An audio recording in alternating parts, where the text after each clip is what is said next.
Alrighty, everyone. It is 11:30. First of all, my name is Michael Libertini. I am one of the directors on the Kaka'ako Improvement Association, and we'd like to welcome you to our first general membership meeting. I will be facilitating the meeting today, but our president will have some welcoming remarks here shortly. Wanted to do a couple housekeeping things before I get going. One, this is not a webinar. This is a meeting. So those folks who wish to remain on camera can do so. I did mute everybody, but I'm allowing guests to unmute themselves. So please be respectful for all of the speakers today and make sure that you mute yourself. If not, I will do so for you. We have a couple of different speakers today. First, obviously, Mayor. We do have Howard Hughes, and we have Kamehameha Schools.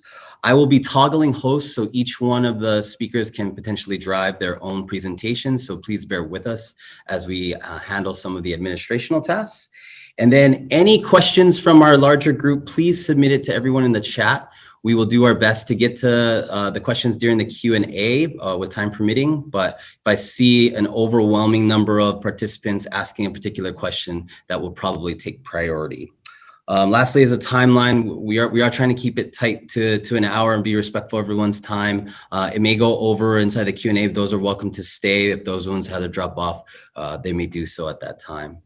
So before I get started here, I'd just like to mention that we are introduce all of our Kaka'ako Improvement Association Board of Directors. We have Kelton Kato, which is our president, Francis Coffrin is our vice president, and Kurt Murata, which is our treasurer. We do also have for our directors, which is Gary Vora, Mark Higa, Jared Kashiwabara, Paul Kimura, Nicole Nakano, Dexter Okada, Stanford Ono, Peterson Rosario, Jeff Sanborn, and Steve Sullivan. Our executive director is Sherry Goya, always doing all the hard work in the trenches for us. So we appreciate everything that she does. But I guess from here, I'd like to have Kelton kind of give some welcome remarks. So Kelton. I want to really thank Mike Libertini for hosting or facilitating this Zoom session for us. And Mike is a former president of KIA. So as he mentioned, we're lucky today. We have a great lineup of speakers, including the mayor, as well as executives from both the Howard Hughes Corporation and Kamehameha Schools. And so we hope you'll find these presentations informative as well as beneficial. And we will have some time for a Q&A after each presentation to the extent that time allows. But like Mike said, we're going to try to stick to the hour designated time just to sort of respect everybody's busy schedules. So without further ado, why don't we get started? And first off, I want to congratulate our new mayor, Mayor Blangiardi. And Mayor Blangiardi, thank you very much for taking time out of your very busy schedule to be with us today. We're very fortunate to have you. Mayor Blangiardi was the longtime general manager of Hawaii News Now, and prior to returning to Hawaii, he led TV stations in New York, Seattle, Los Angeles, and San Francisco. Mayor Blangiardi also served in the U.S. Navy Reserve for 6 years, and early in his career, he was an associate head football coach and defensive coordinator at the University of Hawaii. Mayor Blangiardi holds a Master's of Education from the University of Hawaii and a Bachelor of Science degree from Springfield College. Welcome, Mayor. Thank you, Kelton. Congratulations on becoming president. Michael, for your work, your body of work, and really to the Kaka'ako, I'll get this out, Improvement Association, we're talking about morning. So let me just say, first of all, thank you for allowing me to be here virtually. My understanding of this today is that I was going to just participate and listen to the great minds that are about to speak, other than making a few comments to reassure you. We're now beginning our third week. I just met for the second time with our newly installed cabinet, many of whom just began last week. But we're dead serious about getting a lot of things done. And I'm really inspired by the quality of men and women. In fact, we're still about to make a couple more announcements that have come forward, not only from the private sector, but even from some other places to join us, and have a lot of confidence in their abilities. So that said, I really welcome an opportunity like this for me to kind of be brought into the inner sanctum to listen and learn and make notes, participate, and ask questions. But if you can appreciate the fact that I know how important and vibrant everything going on in Kaka'ako is to the core of our city here, and anything and everything we can be engaged in to help, to facilitate, not to be obstructionist. I can promise you that that's what my administration, all of us working together, will be like. So, we had a great presentation today on our progress we've made on DPP. I'm very confident in Dean Uchino. We just announced a new deputy director today. We had a team here from Harvard for the last 3 weeks helping us. We probably cut through and did more in 3 weeks than the 8 months it took to do the 2019 audit, which is still very viable on DPP, but this really broke it through. It gave us the blueprints for action. So, I challenged my group today about making things happen, so I'm not asking for any hall pass right now, but it is just the beginning of week 3. So I welcome this opportunity to listen and learn, but I want to assure you we'll stay accessible. We're also going to stay very resourceful to you folks at trying to be the partner you need the city and county to be. I have told my team that I want to get less out of the regulator role and more in the partner role. So hopefully that's music to your ears. We mean it most sincerely, and I believe we can get that done. So with that, I want to listen and learn here. And anybody has any questions of me, certainly ask me. But I didn't come today prepared to make here's my state of the state speech here. Not yet. Thank you, Mayor. I just want to kind of give a little bit of context for those of you on the call. The Kaka'ako Improvement Association has been around for 30 years. A lot of concerned small business owners as development has taken place in the Kaka'ako in the urban core. One of the questions that I think came to us from our group at the Kaka'ako Improvement Association itself was a big talking point is rail. And so I think, many of us inside of the area would like to get your thoughts. I know you're only 3 weeks in, but if you had to share any insights on what's rail's going to do to our community. Yeah, Michael, it's really funny you bring up rail because I brought it up this morning in a second cabinet meeting because Lori Kaikina, who was about to be installed as the new CEO, was in attendance at this meeting. And I made mention of the fact that probably for 10 months of my life, and I'm not exaggerating here, at least 10 times a day, I was speaking about rail during the campaign. And fortunately, since we've been in office, very little has come up about rail while we let Lori get settled into it and the heart board and a few other things going on. But clearly, as we get ready to do we are in budget meetings and budget discussions now. Andy Kawano, who's our new BFS director, who joined us from the Sullivan companies. Last Friday night, we had a 3-hour meeting in my office. Was his first week. We spoke this morning. We're now going to get into that. It's clearly something we're facing. Look, I said all along, if the numbers don't make sense, the strategy doesn't make sense. It's something I learned early on. And right now, the numbers don't make sense. But, at the same time, we've got a huge responsibility, both contractually and to the people of this island. And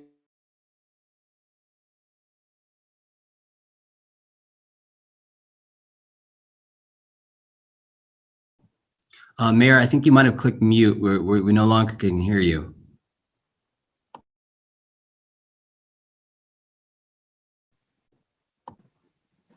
you muted me. There we go. Okay. Where did you mute me, Mike? Should I start all over again? No, I can't hear you. You got everybody else on mute. Yeah, I'm not sure what happened there, but the subject of rail should be a muted subject. Maybe that's the way we should work. We're just keep the whole rail conversation on mute and keep smiling at each other. And who knows what gets done that way? No. Thank you for your insights. If you could just kind of repeat the last, the last part, I said, look, we understand our commitment here. The numbers right now don't make sense. And clearly, with everything that went on just prior to taking office with the dismissal of Andy as the CEO and backing out of the PPP and all that brought with it, the implications, the revelations, if you will, about the projected costs, which really, quite honestly, didn't surprise me. And we've had ongoing dealings with the FTA, and I was really pleased that Senator Schatz helped us to be instrumental in not having them default us on the $250 million. We've got the 1-year extension, but the clock is ticking. I had no say in Lori going over there, but I can tell you firsthand, she did a great job in environmental services for 8 years. And a lot of the project that remains is work that she's familiar with, I admit, and she would be the first to tell you. She's never built a bridge before, but coming down Dillingham right now is a lot of where her real strong points are. So, look, we've got a major challenge in front of us on rail. We all know that, and nobody's looking to duck it. And it's huge responsibilities. I know Doug Johnstone is on the call from Hughes, and I've seen some of the things back and forth. You know, to the extent we can get this thing done all the way and beyond whatever is what our intents will be. I'm very pleased, you know, to have Roger Morton join us. He'll be my new department head from bus and on our end of it on DOT. So he's going to be a great spokesperson. He understands transportation. He understands if we have to augment or whatever we're going to do. And so look, this is a major commitment. Right now, COVID's been overshining everything. And we said during the campaign, the economic impact to our islands, which is really not even counted yet, is magnificent. It's staggering. And everything for the last couple of weeks since I've been in office has been about vaccinations and, you know, and taking positions on not going back from tier 2 to tier 1 and all of that. So that's part of the reason why we also come up. We also just put Lori in place over there. So look, I can promise you, and that's why I said facetiously about the whole campaign thing, rail's not lost on me. I asked our outgoing mayor months and months ago, before I even went public with my announcement, which was in February, so clearly it was probably last January, when I was getting ready to announce, I asked him, what keeps you up at night? And before I even finished the word night, he said rail. And I lived with that all during the campaign. So we're very aware of changing developments. Want to see now, here we are on Inauguration Day, a new president's been sworn in, promises perhaps of infrastructure relief. As you probably know, public transit's been on a debt spiral. The toll is in the billions of dollars in all the cities. And that's not even on operating, that's not even on capital improvement, it's on operating and maintenance. So, you know, there's going to be a lot of hands out, but we'll see. And we're going to put the best minds to work on that. I would tell you right now, I'm very, the directors that I have, we've brought in on design, construction, and environmental services, PPP, all the right players, collaboration, their intelligence, their capabilities, without denigrating anybody or casting aspersions on anyone who's been here before or in a league of their own. I have high expectations. Thank you very much for that, Mayor. Well, like you mentioned before, we encourage you to listen, participate. We may have some Q&A at the end, but wanted to thank you for all of your thoughts and wisdom so far. So appreciate that. Yeah, and this last time, Michael, I hope I can always be on these. Let me just force my way into future meetings. This would be very helpful. I would love it. Okay, and don't ask me any more questions about rail. Other than that, we're okay. Well, thank you very much, Mayor. We look forward to any more dialogue throughout the rest of the presentation. So please enjoy. All right, thank you. All right. Okay, give me a second here as I load up the next speaker. All right, so Kelton, if you want to take it away and introduce our next speaker. Okay. Well, thank you very much, Mayor. We appreciated that, you know, and again, I know you haven't been in the office very long, so thank you for sharing that with us and spending some time with us today. Really appreciate it. Next up, we have the Howard Hughes Corporation, and I'd like to introduce Doug Johnstone, who is the president of the Hawaii region for Howard Hughes. Mr. Johnstone oversees asset management, financing and development initiatives, and has played an integral role in the successful growth of Ward Village, delivering over $2 billion of real estate transactions among 4 mixed-use residential towers surrounding retail and Ke'auala Harbor. Previously, Mr. Johnstone managed value-add redevelopment efforts within the commercial real estate portfolio of Kamehameha Schools, who's also speaking today. So, born and raised in Honolulu, Mr. Johnstone attended Punahou School and Stanford University, where he obtained a bachelor's degree in economics with honors. Welcome, Mr. Johnstone. Thank you for joining us. Thanks so much, everybody. And let me see if I can get my shared screen working here. Hold on. I think, Mike, if you're able to Yeah, hold on one quick second. Transition the host piece. Yeah. But, you know, really appreciate the chance to connect with everybody. And, you know, we've got a great team behind us that hopefully we can kind of shine some light on too. If I can pull this up here. Great. Is that working? Yes, sir. Okay, perfect.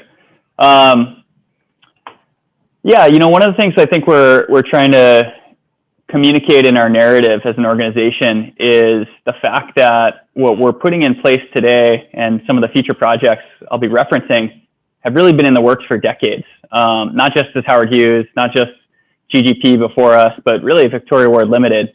That's been a really interesting Kamehameha institution for almost 100 years now. They were formed in, I believe, 1930.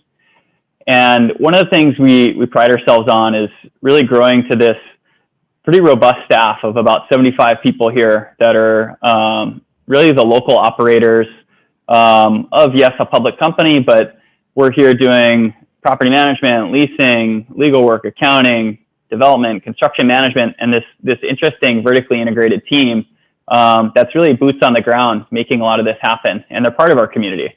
And the more we can kind of get them integrated into groups like this, and we've got Francis on our team that's a part of KIA, it really works well for telling our story appropriately. And, you know, we always look back at, I think, what this property used to be, and I'm sure Kamehameha Schools has a bit of that as well. And it's always an interesting inspiration of what the Ward family was able to assemble, really going back into the 19th century. And it's this incredible case study of what started out as 100 acres, and I think gradually became about 60 in the urban core. But a tremendous example of being able to keep a contiguous, very dynamic plot of land in the middle of town for multi-generations and operating that well. And what developed eventually into, a variety of light industrial, a little bit of fragmented retail, as you've had places like the Ward Centers and the Ward warehouses, the Ward Gateway Centers and sports authorities, and eventually the Ward Entertainment Center with the theater coming into play. And it's really indicative of how Honolulu grew up over the last century or so. And a little background is effectively where we are today is putting in place the master plan that was initially approved in 2009 after a tremendous amount of community outreach representing about 27 blocks within Kaka'ako and our 60 acres. And just about half of this has been improved over time or stabilized with existing operations. And today we've got really two significant construction sites happening at A'ali'i at our Mauka border, and then Ku'ula, just a little bit Makai of that next to the theater.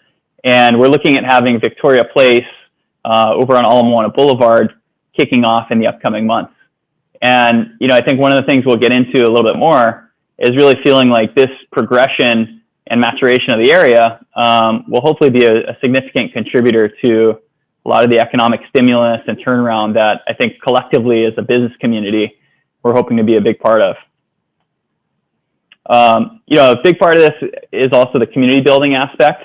One of our, I think, unique attributes is the ability to, one, deliver housing and retail experiences, but it's the linkage that really makes it special. And it's the people that are starting to take shape here. And we do this with a combination of supporting our local jobs and business creation through development, construction, operations, creating a variety of housing supply in multiple sectors of the market. And also, I think, an increased effort on the philanthropic side through volunteerism, engaging our cultural descendants, and having a little bit more of a systematic approach of how we give back tied to a lot of our advancement within the master plan and our business strategy. So this gives you a little bit of background that a lot of us have lived through over the years. Taking a glance at Auahi Street just about a decade ago. This is before TJ Maxx was finished. And I think one of the things that's always kind of driving us is the desire to get our streetscape and connectivity improved over time.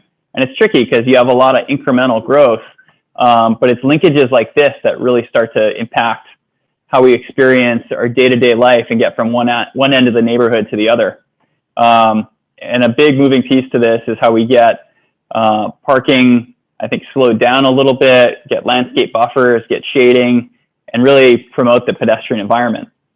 So over time, and where we are today, we've got just about 200,000 square feet of parks and open space, hundreds of trees and planting relocated, cultural preserves and native gardens, farmers markets, promoting public art, and I think trying to fill that area between standalone projects is really what a lot of us experience on a day-to-day basis, walking around and experiencing the neighborhood.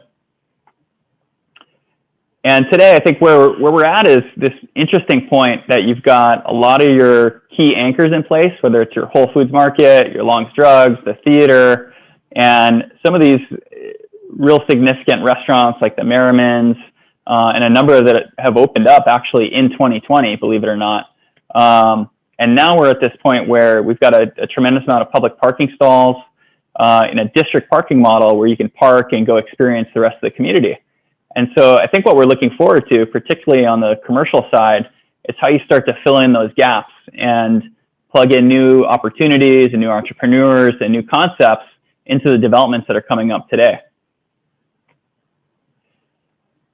And as much as we're always talking about our new projects that are coming up, you know, the existing tenants and operations are a huge part of what we do. You know, the commercial side is about 500,000 square feet, but really important to also acknowledge we've got over 150,000 square feet of light industrial and office within our portfolio that a lot of folks don't always realize that we're owning and operating and trying to grow on a daily basis, particularly on the Eva side of Ward Avenue, where we start to hook up to what Kamehameha Schools is doing. And I think, you know, particularly over the last year, as we've worked hand in hand and met and worked through a lot of the challenging environment, this is really an inspiration of what we do. And it's seen in case studies where you've got new concepts opening, like the Istanbuls, this picture here, Hanno Daidokoro, Holy Grail, using your outdoor environment as much as you can and being flexible so that we're all adapting to an increase of online shopping, increase of pickup, and I think an increased need for that footprint where you can expand outdoors and have the right spacing.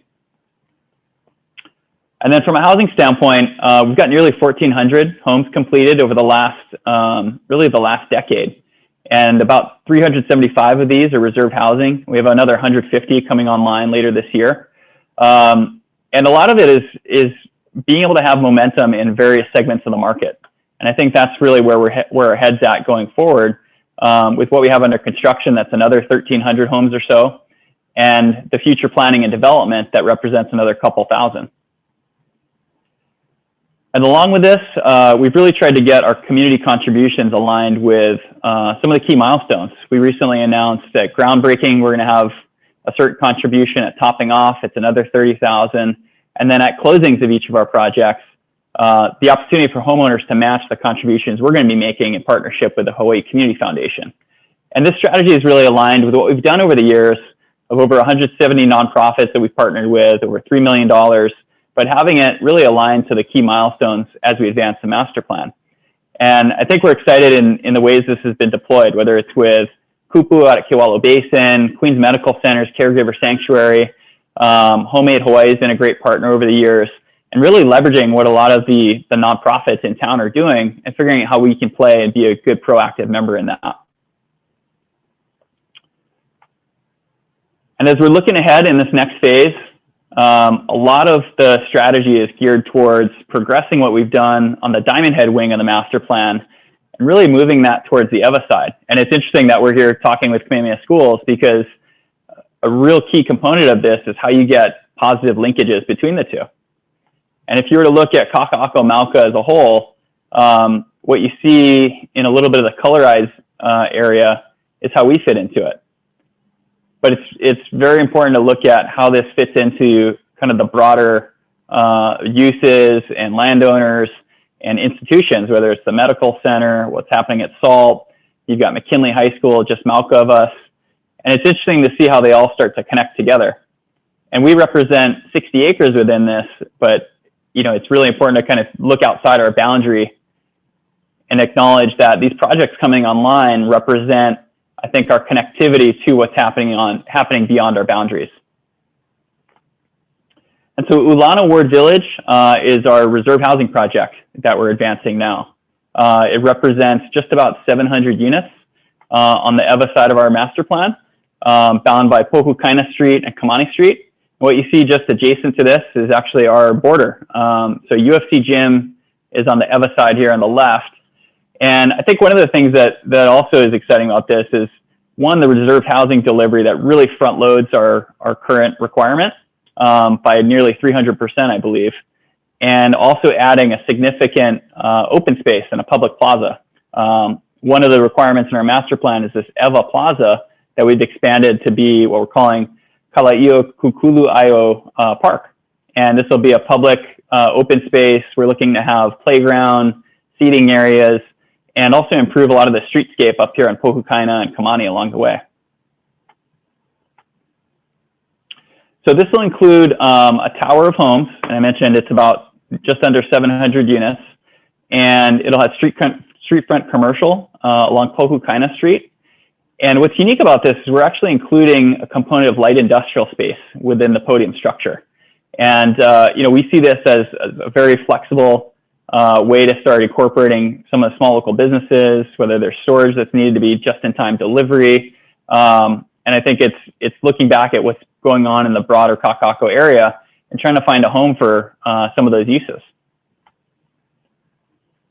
And then on the recreation side, we're doing something unique here because the floor plan or the footprint of the parcel really allows the recreational area to be on the ground here and have a comfortable open space for residents to enjoy, tremendous shading because you can finally park or plant within the ground here and you're not on a podium deck. And it starts to allow some of the efficiencies and more graceful entries to the building and the property. Where today you see industrial properties and asphalt going right up to the sidewalk, you start to have a little bit more graceful entry with what's proposed here in the plaza space I mentioned. So this is the public park that's starting to unfold here on Kamani Street. And today where we again have largely industrial and surface parking, you start to open it up and you have a little bit more activated streetscape and residential uses coming to the ground floor here with the recreational zone. And on Pohukaina Street, I mentioned, again, transitioning that into being a little bit more retail in character. And this is that zone that starts to link up to our Kaka'ako by Kamehameha schools as well. And just nearby this is the Park Ward Village. So this is planned to be a market rate project. It's located essentially where Auahi Street hooks up to Ward Avenue. And there's some interesting things that are going on with this particular development. Number one, you start to get Auahi Street improved and realigned up to Pohukaina. That adds a whole nother level of connectivity to the EVA end of Kaka'ako. Whereas right now, Auahi Street effectively dead ends. This realigns it a little bit further Mauka, and you can continue traveling through. You also get an extension of Halakawila Street. So right now you're seeing that under construction, just Mauka of the theater, and it's continuing to move EVA as A'ali gets built out, but this will finally connect it to Ward Avenue and hook up to the final Halakawila extension. So in addition to both new corridors being developed, you also have the adjacency to what we call Victoria Ward Park, Mauka, and some of the embellishments that go along with that. And a key thesis to this is how we can get a lot of the footprint of the development in an efficient manner that really allows your open space to grow around it. And the reason why we call this the park is the idea of taking the Victoria Ward Park Mauka that you see today and growing it considerably to expand into a little bit more of that EVA footprint and come back and embellish it with additional planting, activations, and continue that landscaping and open space around a fairly efficient podium structure that has retail along all four sides, the tower coming up, landscape recreational space on the podium, and integrating this all and doing it in a real thoughtful manner that finally concludes all the perimeter of the park and makes it that amenity that we really want to have for the master plan, but also the broader public. What you see today are some of the current views and some of the relief it begins to offer as you come back and add the shading, the walkability, the retail and pedestrian environment, and start to look at some of these corridors that we're used to seeing on a daily basis that don't always have shade. Sometimes the sidewalks are a little bit narrower and you're working with existing configurations.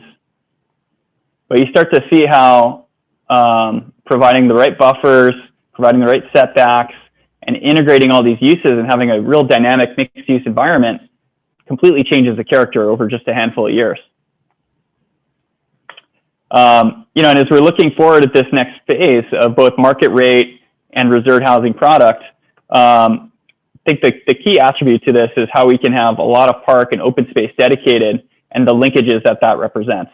So we've got about 120,000 square feet of new parks and 60,000 square feet of open space, combined with enhanced walkability, over 1,200 reserved and market rate homes in the urban core. And really this is driven towards creating new jobs, creating new tax revenue. We're looking at over 650 construction jobs happening at the peak. And that doesn't even include some of the ongoing operations that come from the commercial activity, the building operations and maintenance. And whether it's the GET, that's probably over 60 million, ongoing city fees and permits and property tax, you start to become your own driver of how we can hopefully turn around some of the economic impacts from COVID over the last year. And from a timing standpoint, you know, we are in the process with HCDA now, and also advancing a lot of our tenant and community outreach in platforms such as this, so we can be transparent about what we're doing and where we're heading. And like I said, a lot of this has been, I think, thought through over many decades, but I think the exciting thing for all of us is how a lot of the professionals and partners and landowners have come together and really approached us in a thoughtful manner. And so we'll be advancing through HCDA over the upcoming couple quarters, and then eventually continuing with sales and construction efforts, likely to translate into the early part of 22, and hopefully underway with construction in the second half of 2022. And one of the things we always point out is, as much as we have a lot of activity happening today with A'ali'i and Kō'ula underway, they do have finite ends to what their activity is from a construction standpoint. So A'ali'i is scheduled to conclude in the latter part of 2021, and Kō'ula is just about a year later. And while Victoria Place is going to continue into the early part of 2023, these projects I'm talking about today with the Ulana and the park are really a great opportunity to continue that workforce, continue the construction activity, and also continue working with a lot of our great local partners on the soft cost side of things. So, you know, as much as it's Howard Hughes and Ward Village advancing this, you know, one of the things we always want to pay recognition to is how many different partners and collaborators come together to make this happen. You know, this is definitely a chance, along with Kamehameha, to bring some of the best professionals, best ideas, and hopefully product as well to our urban core. And I think that's really where we are today, is trying to advance that and make it something that Honolulu can be proud of. And one of the things we actually have going now is a community feedback opportunity with this email address you see. So if you have any questions or comments, you know, we're trying to have a little bit proactive dialogue here, and you know, really appreciate the opportunity to be able to walk through where we've been, but also I think give a good perspective of where we're looking ahead.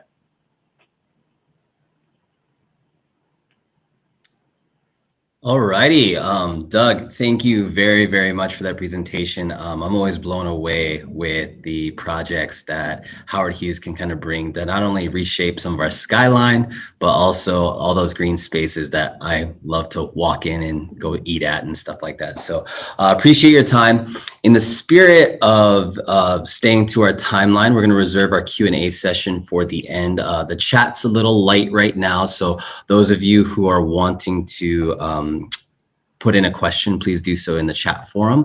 But Doug, if I can ask you just to relinquish your host responsibilities back over to me, and then we'll do the transition for our next speakers. So Kelton, if you want to take it away and introduce Kamehameha. Sure, thanks, Mike. And thanks again, Doug. That was a very nice presentation, very informative. I like what you folks are doing, so thank you very much. So last but certainly not least, we have Kamehameha Schools, and I'd like to introduce their speakers. I believe it's going to be Serge, Krivatsy, and Walter Thoemmes. As the Director of Planning and Development, Mr. Krivatsy is responsible for the planning and development of Kamehameha Schools commercial real estate lands in Kaka'ako, Keoho, and Waiawa. Prior to joining Kamehameha Schools, Mr. Krivatsy oversaw a major mixed-use project in Kaka'ako for the Hughes Corporation, actually. He also was managing director overseeing the Hawaii operations for San Diego-based Oliver Macmillan, now Brookfield Properties, working on such projects as the Symphony Honolulu condominium in Kaka'ako. Mr. Krivatsy was born and raised on Oahu. He graduated from Punahou School and received a Bachelor of Business Administration in Finance from the University of Hawaii at Manoa's Scheidler College of Business. Okay, and I'd also like to introduce Walter Thoemmes, who is the Managing Director of the Commercial Real Estate Division for Kamehameha Schools and is responsible for directing Kamehameha Schools' $3.5 billion commercial portfolio, which consists of 275 assets located on Oahu and Hawaii Island. Employed at Kamehameha Schools for 25 years, Mr. Thoemmes has held roles of Chief of Staff to the CEO and Director of Facilities Development and Support. He has been involved in major projects such as the development of our Kaka'ako, the Kapua Initiative in Waianae, and the Maui and Hawaii campuses. Mr. Thoemmes graduated from Kamehameha Schools and the University of Hawaii at Manoa's School of Architecture. Welcome, Mr. Krivatsy and Mr. Thoemmes. Thank you again for joining us today. All right, gentlemen. Serge, if you want to remove yourself off of mute, I do have May. She's going to pull up your folks' presentation, and she should be able to make that available shortly. Yeah, and we'll have Walter's going to kick off the meeting, and we'll let him take it away, Walter. All right, mahalo. Thank you, everyone, for the opportunity. Congratulations, Mayor Blangiardi. Mahalo for your comments this morning, as well as congratulations to our Hughes. We are happy to have you folks working alongside us in Kaka'ako and fulfilling the vision that we all have for this community. I'll start off a little higher level and provide context on Kamehameha, and then I'll hand it over to Serge to talk specifically about Kaka'ako. So May, if you please. So for us, many of you know and have heard that Kamehameha Schools was founded by Princess Bernice Pauahi Bishop. You know, she set up our trust due to the demise of her people that she witnessed in her lifetime. And a lot of what we do kind of goes back to what she saw and what she wanted to remedy. For her, education was the answer. And for us, it is still that today. To fuel this educational engine that's been created, that is Kamehameha Schools, she did leave behind a significant land holdings. So in 2015, Kamehameha Schools began kind of thinking through what the future should be like. And we landed on a new vision. We call it the 2040 vision. Essentially, what it means is that in a generation, which is 25 years, we want our learners to achieve post-secondary success, be grounded in Christian Hawaiian values, and become leaders locally and globally. What's interesting about this vision is you don't see it there, right? It's not just for the kids fortunate enough to be admitted to our campuses and preschools. It's really intended to be for all Native Hawaiian learners. That's a pretty hefty mission. So how do we ensure that we can be successful in that?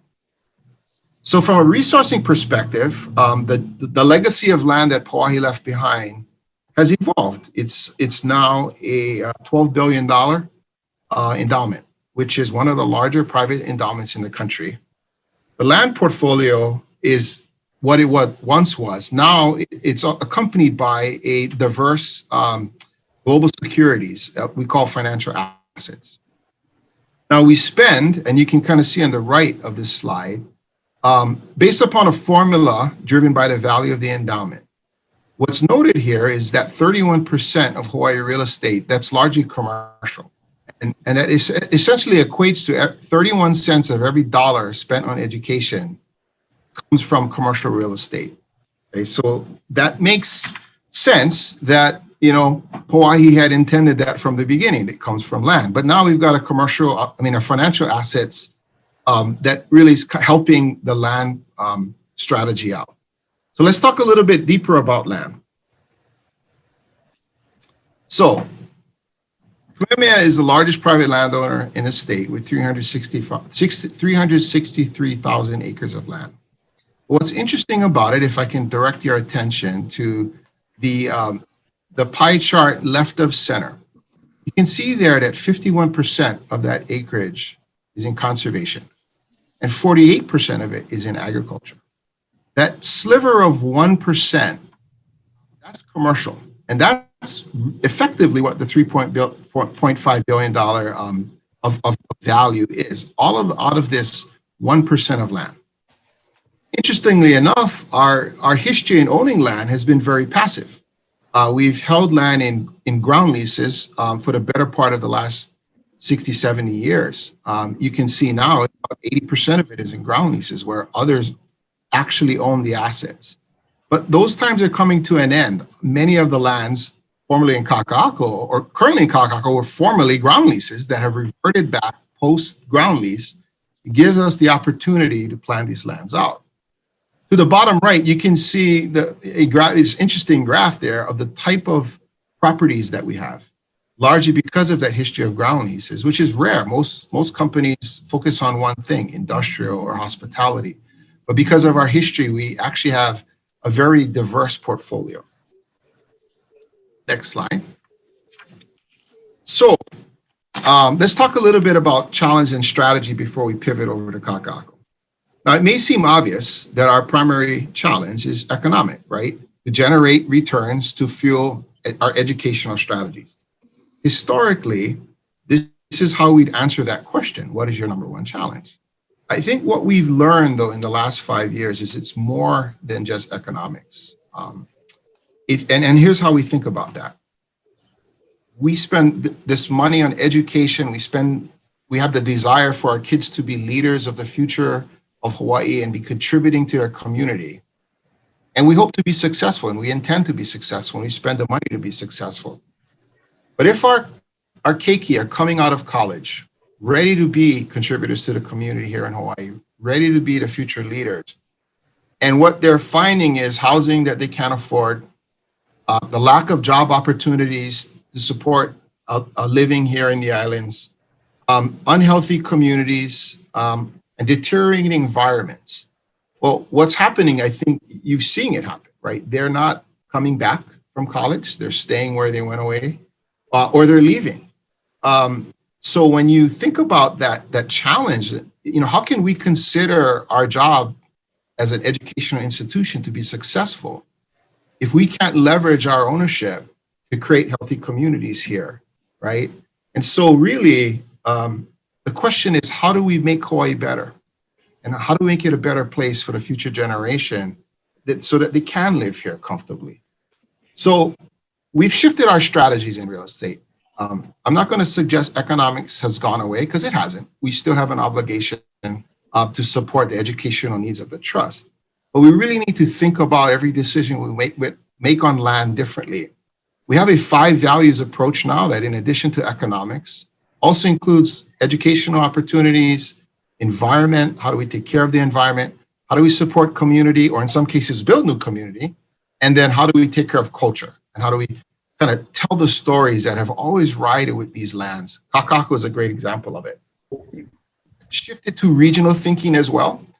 Regional thinking allows us to understand that what might work for Kaka'ako is not necessarily the right thing to do in Waipahu, as an example. Right? Kahala will be different from Kapalama. So our ownership of lands across the urban core gives us the opportunity to think about things differently. And lastly, sustainability. I think we're an island state that long before Western contact, Native Hawaiians culturally live sustainably. How do we bring those practices back? And we've begun to do that as well. Finally, what I'm sharing now, and this is the last slide I promised before I hand it over to Serge. This is our urban core strategy. This should look familiar to you. And Mary, you talked a little bit about rail, so here we go. this is the heart line from basically Waipahu to Kaka'ako. Everything in green is Kamehameha ownership. And much of those assets were once under ground lease control that are becoming KS control over time. Kaka'ako was the forerunner of this. We got control of Kaka'ako 10, 15 years ago, and it's why you see what you've seen. But the opportunities are throughout this urban core, right? We get to use the timing of ground lease reversions to get control. We can master plan areas of concentration where KS can then partner with government for infrastructure, with HECO for electrical capacity, with other community groups, other neighbors like Howard Hughes. We can leverage the investment in rail. Let's face it, we all want that to work at some point, right? To create TOD environments where you have multimodal choices on live, work, and play. We can produce housing in significant numbers in well-designed urban spaces that are essentially the redevelopment of areas that have already been developed. So we can maintain open and agriculture in other areas on the island and focus our efforts along this urban core. We believe when we're done, we see 8,000 to 10,000 homes easily along this core. It's going to take support by everyone, but I think what gives us confidence is what we've been experiencing here in Kaka'ako. The community has come out to support it. There's been buyer interest, and we've kind of, as Serge will explain, kind of created a new community, something that was very different 10 years ago. So I'm gonna hollow you off for the time. I'll hand it over to Serge. Thank you, Walter. Appreciate it. So May, I think you're still in the driver's seat. So Serge, whenever you're ready. Yeah, thank you, Walter, and thank you to the KIA for allowing us to spend a little time to share our efforts in Kaka'ako and what we're doing.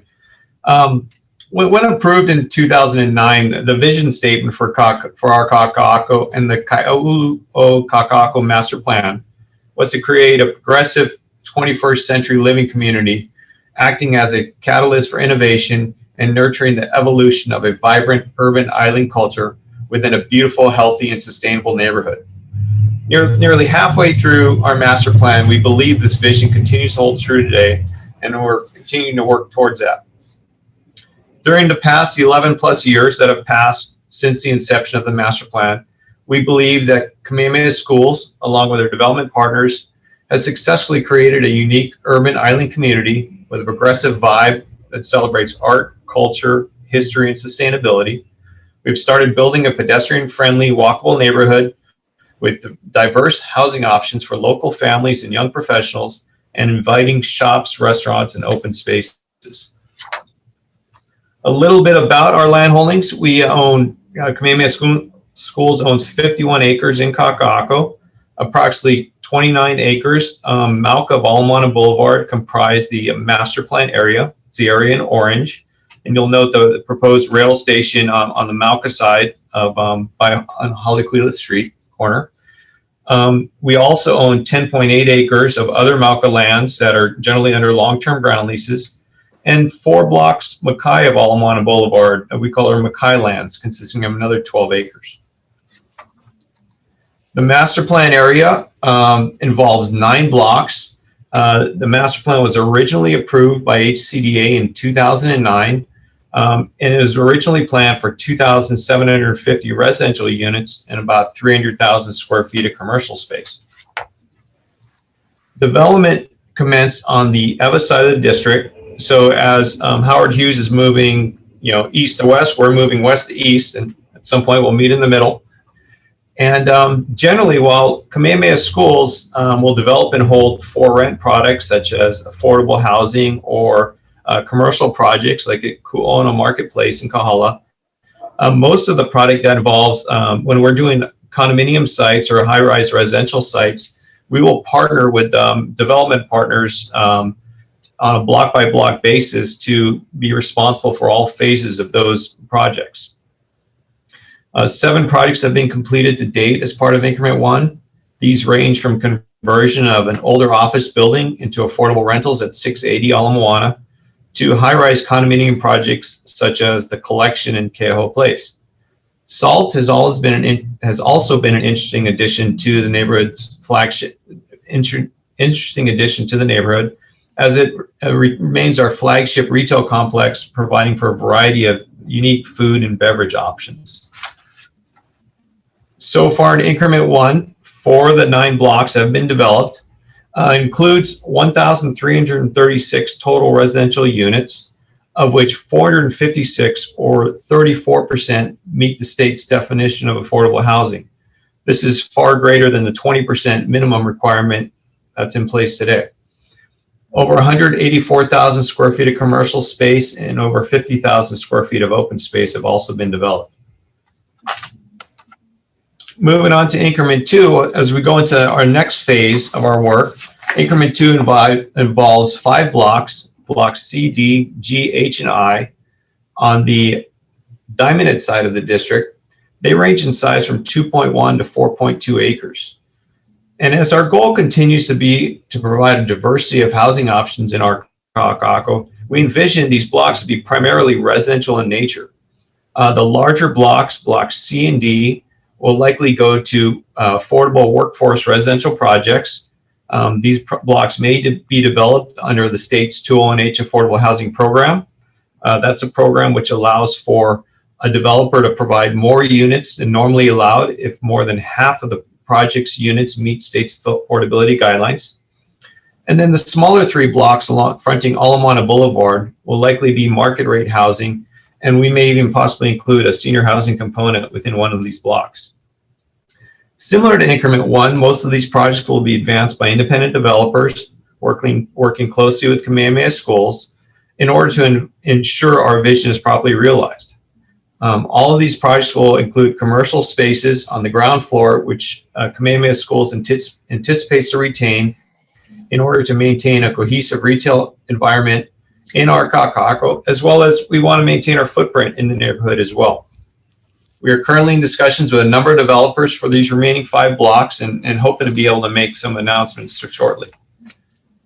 The slide showing now is an image of the Pico of the crossroads of Cooke and Auahi streets. Cooke Street is the main Makai thoroughfare, and Auahi Street runs east to west. We envision both these streets to be have a great deal of retail on the ground floor in nature, with restaurants and shops opening out onto the sidewalks. These will be very pedestrian friendly and pedestrian oriented, and provide for a large amount of shade trees and the opportunity for gathering. We also envision plaza areas on the blocks of blocks C and D, the Malka blocks, opening out onto the intersection of Cooke and Auahi, with a large 25,000 square foot plaza area in block D and a smaller 15,000 square foot plaza area in block C. In addition, the intersection at Cooke and Auahi will be raised at grade to the neighboring blocks to provide for better connectivity between the blocks. Cooke Street serves as the major Malka to Makai thoroughfare. It connects Mother Waldron Park on the Malka side with Kaka'ako Gateway Park on the Makai side of Ulana Boulevard and towards the oceanfront. It will also include 40-foot wide setbacks, and we envision a double-line row of trees along both sides of this roadway to provide for a very comfortable walking environment. Next slide, please. This is an image, a ground-level view from the Eva side of Cooke and Auahi Street intersection, kind of looking towards the plaza area in Block D. It gives an idea of what we envision these sidewalks and these walkways to look like, but again, very wide sidewalks and shade trees. Then another vision from, this is Diamond Head of Cooke and Auahi intersection. The Cooke and Auahi intersection is to the left, and this is a vision of what the plaza area could look like on Block D. Again, this would be a great 25,000 square feet, provide for opportunities for gathering as well as entertainment and performances. We envision having open markets in here and a great deal of resident activity, trying to get people outside of the buildings and down onto the into the outdoors and celebrate the outdoors. This is a view looking up Cooke Street, just Makai of the Cooke-Auahi intersection.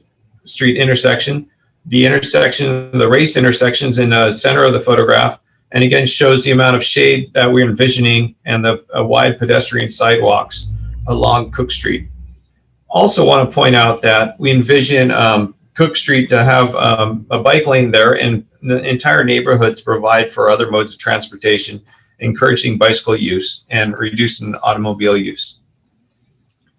Speaking of roadways, as most of you know, there's the city base yard at the Diamond Head side of Auahi Street and next to where we meet with Howard Hughes. This area has been closed for many, many years, and our goal, in an effort to improve connectivity and circulation in the neighborhood, we are working with multiple parties to open this base yard space to through traffic on Auahi Street. The goal is to better connect the communities of our Kaka'ako and Ward Village by relocating the city's facilities within this base yard on the closed portion of Auahi Street and opening this portion of Auahi to through traffic. We are working with the city and Howard Hughes Corporation to finalize this reopening and hoping to make this happen as soon as possible. Also, like to point out that Kō'ula Street is owned, the portion between Ulana Boulevard and Auahi Street. Kamehameha School owns this portion of Kō'ula Street, and we're working to add this street to the master plan area in order to provide additional flexibility within our master plan, possibly relocating the roadway or combining with adjoining parcels. As we move into increment 2 for master plan development, Kamehameha Schools is proposing a number of amendments to our master plan to help facilitate the continuation of our efforts to revitalize the Kaka'ako neighborhood. These include an extension of the master plan expiration date. Currently it expires in September 1, 2024. We're seeking a 5-year extension, which is allowed per HCDA rules, to September 2029. This would allow for necessary time and flexibility for our development partners to commit to investing in these residential real estate projects. Generally, it would take a fairly long time between entitlement and actual full build out, and provides these development partners some certainty during these uncertain times. In addition, we also want to clarify our ability to accommodate 201H affordable housing projects in the neighborhood, so that it doesn't impact our other blocks. And this would allow us to provide a greater deal of affordable workforce housing product in the neighborhood, as well as address the addition of Kō'ula Street and providing for other amendments and clarifications to our master plan. The next steps associated with our amendment request, we're in the middle of community outreach, and we see that ongoing for the next few months.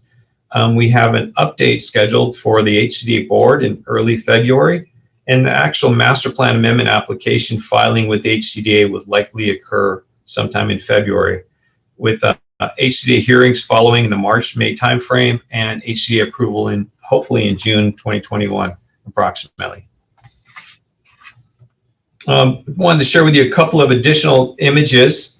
This is an image from the Makai side of Ulana Boulevard, looking Mauka along Cooke Street, kind of showing the how Cooke Street remains the main Mauka to Makai thoroughfare, the wide sidewalks along Cooke Street, as well as the setbacks along Ulana Boulevard for the buildings. Blocks G, H, and I are in the foreground, and blocks C and D are in the background of this image. And then turning around from the other direction, this is a bird's eye view looking Makai along Cooke Street from the Mauka side of the neighborhood. You can see the Cooke-Auahi Street intersection roughly in the middle of the photograph, and again the wide nature of the sidewalks along Cooke Street. And then finally, an image from the Makai side of the Cooke-Auahi Street intersection, kind of showing the plaza areas on block C to the left and block D to the right, all kind of opening up on the main intersection of the neighborhood.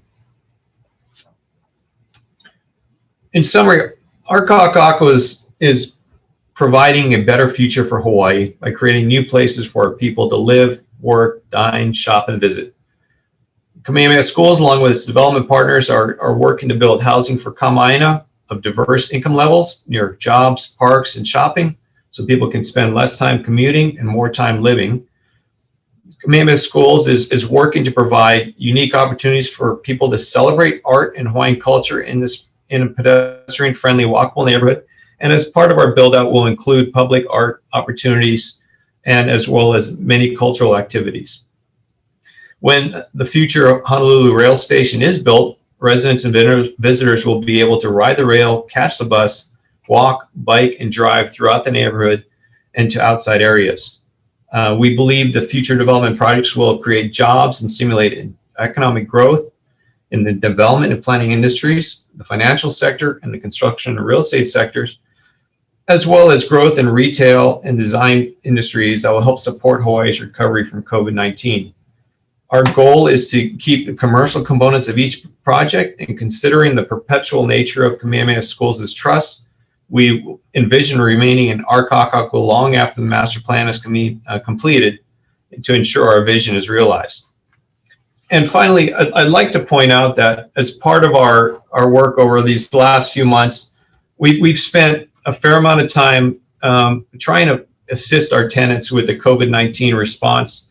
We understand that our tenants are key to our success, and we've been working with rent deferral programs and outreach over the past few months and continue to do so to try to support our tenants as much as possible. And we will continue to do so throughout this challenging environment. Finally, we appreciate your time here today and look forward to your support and feedback as we move forward to build out our Kaka'ako. Mahalo. All right. Well, thank you, Serge. Thank you, Walter. Very informative. Lots of exciting things happening inside of Kaka'ako. We did have some questions with respect to time. Are you folks okay on time for a real quick question?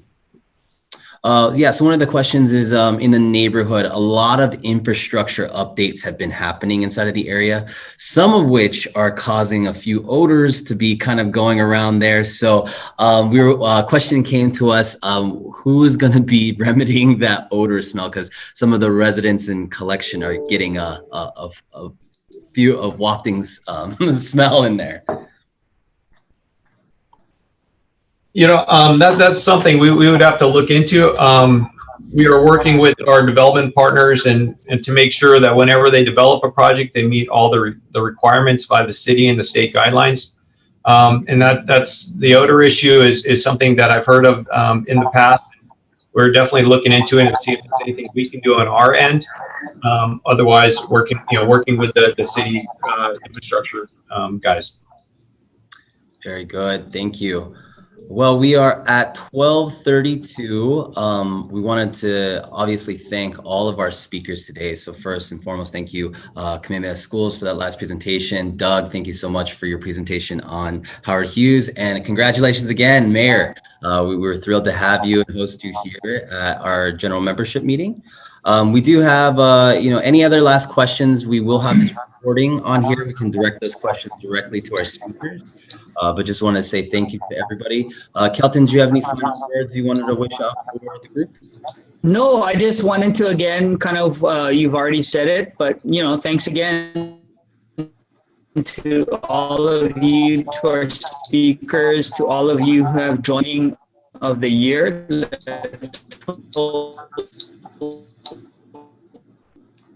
2021 is better than 2020. Announcements here is our KIA networking event will be scheduled or is scheduled for Wednesday, April 28th. That will be via